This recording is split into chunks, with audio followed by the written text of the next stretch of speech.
১৯৯৩ সালের ৩০ জুন বাংলাদেশে জন্মগ্রহণ করেন এক তরুণ নেতা শরীফ ওসমান বিন হাদি। শিক্ষক, লেখক, সাংস্কৃতিক কর্মী এবং পরে একটি বৃহৎ আন্দোলনের মুখপাত্র। কিন্তু ২০২৫ সালের ডিসেম্বরেই তাকে ছিনিয়ে নেওয়া হল। ওসমান হাদি ছিলেন একটি পরিবর্তনের প্রতীক, একজন যুব নেতৃত্ব যিনি ২০২৪ সালের জুলাই গণঅভ্যুত্থানের সময় সক্রিয় ভূমিকা নিয়েছিলেন।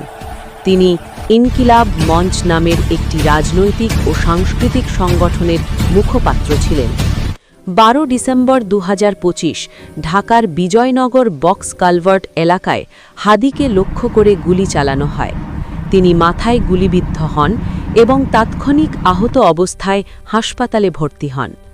হামলার পর তার অবস্থা খারাপ হওয়ায় সিঙ্গাপুরের জেনারেল হসপিটালে জরুরি চিকিৎসার জন্য নেওয়া হয়।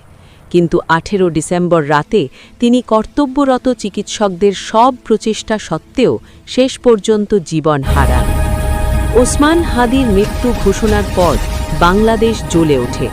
রাজধানীসহ দেশের বিভিন্ন শহরে বিক্ষোভ, পথ অবরোধ, ধ্বংসস্তূপে আগুন ও সমাবেশ অনুষ্ঠিত হয়।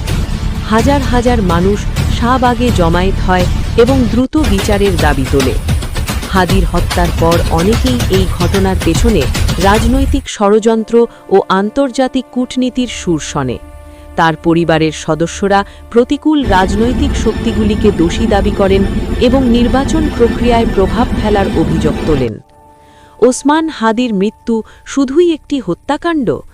এর পেছনে কি গভীর রাজনৈতিক উদ্দেশ্য ছিল? ভবিষ্যতে বাংলাদেশ কোথায় যাচ্ছে?